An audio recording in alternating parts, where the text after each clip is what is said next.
नमस्कार, अनादि टीवी के खास कार्यक्रम खास खबर खास नजर को देख रहे हैं आप। मैं हूं आपके साथ अभिषेक भट्टाचार्य। कार्यक्रम की शुरुआत करेंगे 4 बड़ी खबरों के साथ। सबसे पहले बात करेंगे मध्य प्रदेश से। राज्यसभा चुनाव के लिए मीनाक्षी नटराजन को उम्मीदवार बनाने के बाद से कांग्रेस में ही आंतरिक विरोध शुरू हो गया है। दूसरी खबर में बात करेंगे यूपी और पंजाब एसटीएफ की टीम ने सहारनपुर के देवबंद से एक संदिग्ध आतंकी को हिरासत में लिया है, जिसका संबंध आतंकी संगठन जैश-ए-मोहम्मद से कनेक्शन होना बताया जा रहा है। तीसरी खबर में हम बताएंगे गाजीपुर में होटल कारोबारी विनीत राय की हत्या के आरोपी कमलेश बिंद के पुलिस एनकाउंटर पर भी अब सवाल खड़े होने लगे हैं। आरोपी मृतक का कहना है कि जंगल ले जाकर पुलिस ने कमलेश को गोली मारी। और चौथी खबर में हम बात करेंगे मध्य प्रदेश में प्री मानसून की एंट्री को लेकर।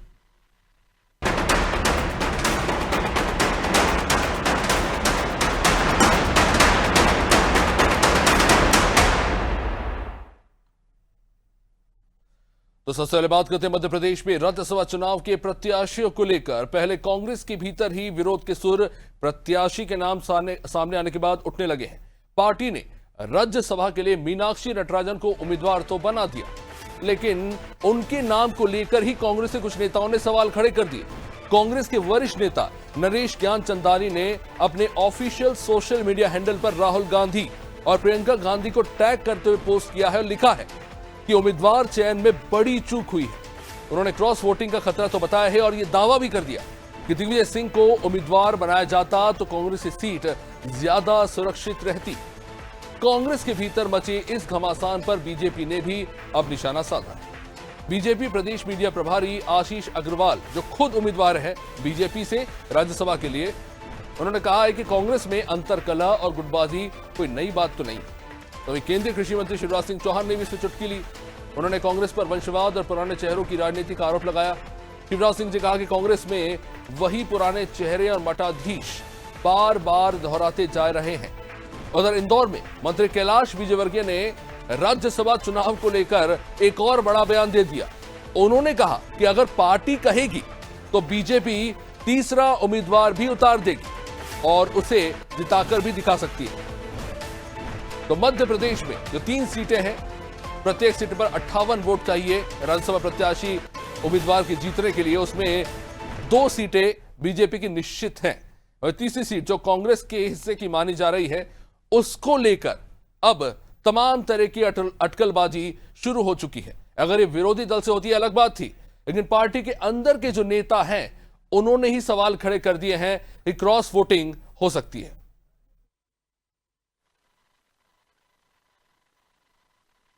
दूसरी तरफ तो आप बता रहे, मैंने तो देखा नहीं। पुराने चेहरे मठाधीश सब दोहराए जा रहे हैं। मैंने कर्नाटक का मंत्रिमंडल देखा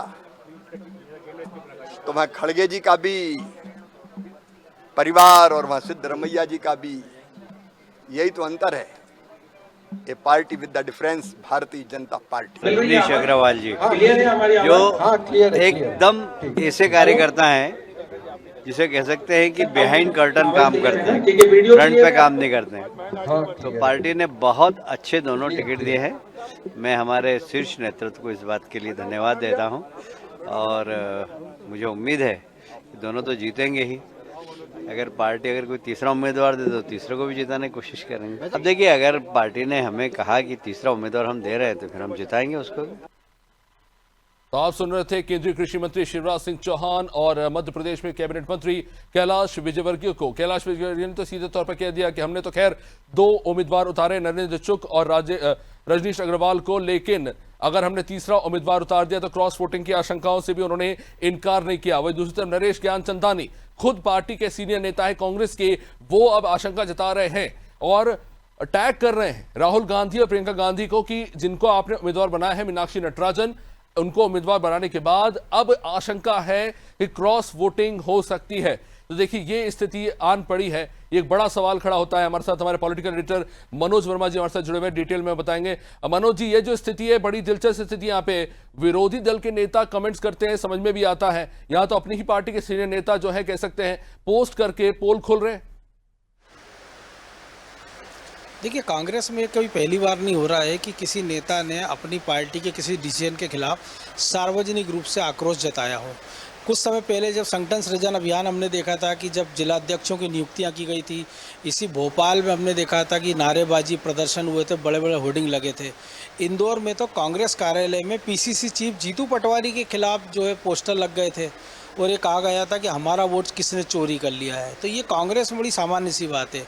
नरेश ज्ञानचंदानी की जहाँ तक बात है, वो दिग्विजय सिंह के कट्टर समर्थक माने जाते हैं। दिग्विजय सिंह के कारण उनको एक बार विधानसभा का टिकट मिला था जिसमें उनकी करारी हार हुई थी हुजूर सीट से। उसके बाद भी वो वहाँ लगातार सक्रिय थे, लेकिन जो एक पोस्ट उन्होंने लिखी है तो उनके जैसे तमाम सारे लोग ये उम्मीद कर रहे थे कि भले दिग्विजय सिंह ने इनकार कर दिया और राज्यसभा चुनाव लड़ने का, लेकिन इन वक्त पर टिकट उनको मिल सकता है या फिर कमलनाथ या किसी और नेता को टिकट मिल सकता है। लेकिन इनमें से किसी को उम्मीद नहीं थी कि राहुल गांधी अपनी कोर टीम की मेंबर मीनाक्षी नटराजन पर दाव लगाएंगे, क्योंकि 2009 में एक बार वो लक्ष्मीनारायण पांडेय को मंदसौर में चुनाव हरा चुकी, लेकिन उसके बाद के दोनों चुनाव हार चुकी थी। तेलंगाना की प्रभारी है, लेकिन मध्य प्रदेश की राजनीति में उससे उतनी सक्रिय नहीं रही हैं। तो कांग्रेसियों में एक बड़ा आश्चर्य है कि ये चुनाव राहुल गांधी ने क्या सोचकर किया है, क्योंकि मीनाक्षी नटराजन ऐसा कोई बड़ा बहुत उनका कोई जनाधार नहीं है, ना मालवा में ना मध्य प्रदेश में, कि उनके राज्यसभा भेजने के बाद कांग्रेस को बहुत ज़्यादा कोई लाभ हो सकता है। तो जाहिर सी बात है, इसको लेकर असंतोष तो होना था। लेकिन जिस प्रकार से अब राहुल गांधी अपने निर्णय ले रहे हैं, चाहे वो केरल की हम बात करें, सतीशन का उन्होंने मुख्यमंत्री बनाने का निर्णय हो, चाहे वो कर्नाटक में सत्ता परिवर्तन और अपने खास DK शिव कुमार को तख्ती सौंपना हो, और अब ये मीनाक्षी नटराजन, तो कुल मिलाकर राहुल गांधी पार्टी में शिकंजा मजबूत कर रहे हैं। अब उसका कांग्रेस को कितना लाभ होगा ये देखना दिलचस्प होगा। मनोज जी, दिग्विजय सिंह के पीछे हटने के बाद उन्होंने सीधे तौर पर कहा था कि वो राज्यसभा का चुनाव अब नहीं लड़ेंगे। क्या उसके बाद जो वॉइड क्रिएट हुआ है उसको भरने के लिए तमाम तरह के नाम आ रहे थे, जीतू पटवारी से लेकर कमलनाथ जी, अभी 2 दिन तक उनकी बात चल रही थी और तमाम तरह के पार्टी के नेताओं के नाम आ रहे थे, लेकिन एकदम से ये सरप्राइज निकलकर सामने आया है। उमंग सिंगार पहुंचे थे, मल्लिकार्जुन खड़गे से उन्होंने मुलाकात की और ऐन मौके तक माना जाता है कि शायद कमलनाथ वो प्रत्याशी हो सकते हैं, सीनियर नेता है पार्टी के, शायद राज्यसभा में भेजा जाए, पर ऐसा कुछ भी नहीं हुआ। देखिए, कांग्रेस ने अभी हमने देखा कि एक तो सबसे बुरी हार इस चुनाव हुई है 2023 में। संख्या बल उनका लगातार कम हो गया, 64 उनके पास विधायक बचे हैं। ऐसे में वो कोई जोखिम नहीं ले सकते थे कि कमलनाथ को राज्यसभा भेजते तो फिर छिंदवाड़ा सीट पे बाई इलेक्शन होता, और अगर वो सीट कांग्रेस हार जाती तो जीतू पटवारी के लिए फेस सेविंग मुश्किल हो जाता, क्योंकि वो श्योपुर जरूर जीत गए थे, रामनिवास रावत को हरा दिया था, लेकिन एक बाई इलेक्शन वो हार चुके थे। और दूसरी बात यह थी कि कमलनाथ की निष्ठा खुद संदिग्ध थी, क्योंकि लोकसभा चुनाव के समय खबरें आ रही थी कि वो बीजेपी में शामिल हो सकते हैं। उन्होंने अपना बायो चेंज कर लिया था, उस समय तमाम सारी अटकलें लगी थी। तो ये तो पक्की बात थी कि ये शीर्ष नेताओं को इस बार राज्यसभा में नहीं भेजा जाएगा। और आला कमान का ये मूड दिग्विजय सिंह जैसे मंजूर राजनेता पहले ही भाग चुके थे, इसलिए उन्होंने एक सम्मानजनक रास्ता चुना। उन्होंने कहा कि अगला चुनाव में नहीं लड़ूंगा, क्योंकि अगर वो चुनाव लड़ने का ऐलान कर देते और उनको टिकट नहीं मिलता तो उनकी भारी फजीयत होती और उनका जो सम्मान है, क्योंकि 2 लगातार वो लोकसभा का चुनाव बड़े मंत्रों से आ रहे। पहले भोपाल में साध्वी प्रज्ञा ने उनको हराया था और बाद में पिछला लोकसभा चुनाव रोडमल लागर ने उनको 5.5 लाख वोटों से उन्हीं के गढ़ राजगढ़ में हराया था। ऐसे में और कमलनाथ ने भी अपनी चुप्पी साध रखी थी। जो उनके समर्थक थे, जैसे सज्जन सिंह वर्मा हैं, वो उनका नाम आगे बढ़ रहे थे और उसके साथ साथ वो अपना नाम भी आगे बढ़ा रहे थे, क्योंकि सज्जन सिंह वर्मा कांग्रेस का दलित चेहरा है, लेकिन पिछला चुनाव वो विधानसभा का देवास क्षेत्र से हार चुके हैं। तो जाहिर सी बात है कि इस बार, और जीतू पटवारी को अगर राज्यसभा भेज दिया जाता तो वो मध्य प्रदेश की राजनीति से दूर हो जाते, जिसका उनको कतई मंजूर नहीं था, क्योंकि 2.5 साल बाद मध्य प्रदेश में विधानसभा का चुनाव है और 6 महीने के बाद अंतराल में मध्य प्रदेश में नगरीय निकाय के चुनाव की प्रक्रिया शुरू हो जाएगी। तो जाहिर सी बात है कि ये सारे नेता एक ऐसा नेता चाह रहे थे कि जो सबका साथ लेकर चले, जो सबकी सुन ले, लेकिन राहुल गांधी ने एक ऐसी नेत्री पर दाव लगाया जो केवल उन्हीं की सुनेगी, मध्य प्रदेश की किसी और नेता की नहीं सुनेगी।